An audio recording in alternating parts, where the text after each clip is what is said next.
Miss Nicole. Thank you, Robert, for that introduction. Hi, everyone. Thank you for having me. My name is Nicole Robert said. I'm going to be telling you about my choir trip to the Bahamas my junior year of high school.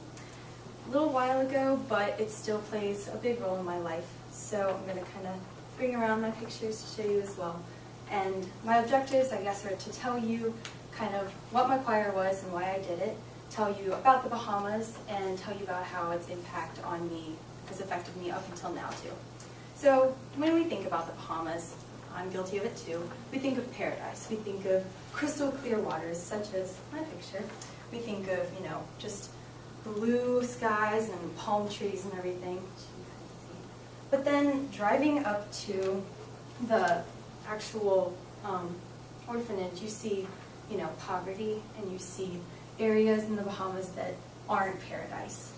And so, kind of to tell you some about my choir, we are a large group, which it changes every year, kind of depending on the tour.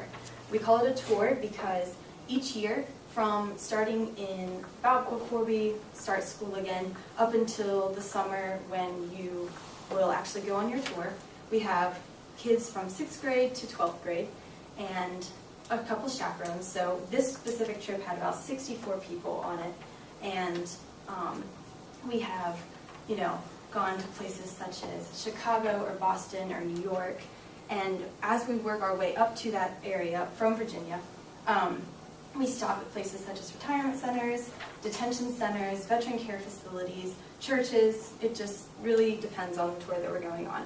And each place has its own feel and own experience. This specific one, we took a cruise ship down to Nassau, and we went to this orphanage. It was on Bilney Lane, and it's sponsored by the Methodist Church there.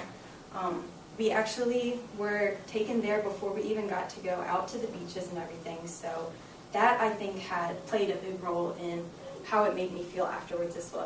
We get off this big cruise ship where we're being pampered, and we have all the necessities of life, and then we get into really the city, and we realize these kids at this orphanage have nothing. They come up to you, and most of them do have special needs, and they don't have a family who they can go back to and call, like, home, anywhere that it's just the orphanage for them. So, I guess I'll kind of show you. We took them bags, like backpacks that had pencils and pens and paper, just like little things that they needed to help them continue with their education and stuff, and to give them some excitement, and just seeing their faces light up when they received a pencil, or when they got a pillowcase that was tie-dyed and had a scripture verse on it. Like little things that just brighten their days and everything, and makes you feel like I take so much for advantage, and here these kids are just so thankful for the little things that we can give them. And also our group was so big, and there were so little number of children, so just seeing so many people who cared about them and wanted to give them hugs and wanted to brighten their day was just really awesome. And now, actually, we were such a big group we had to stay in their church, but they actually now have a new building. It's this little yellow one that they have. Other churches also have helped sponsor them and have given them financial aid and everything to help them rebuild and kind of get a bigger area for more children to come, because there's so many orphans down there. So for me, seeing how I'm so privileged, and seeing what we have in America, and even seeing places where we take tours and we take vacations down to these beautiful areas, where right behind those beaches is poverty. And even in America, you can look at America and think that we're such a wonderful country, but right next door, or right in our community, we have poverty too. So I like to think of this as a way for me to see that I need to give back in ways that I can. And I know at Virginia Tech, we have the big event, which is a great way to give back to our community right here.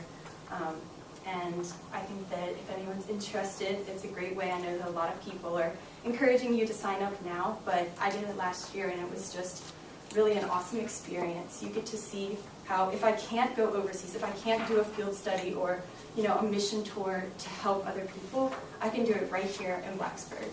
So that's just kind of how I feel about service and how this trip influenced me. So thank you for having me.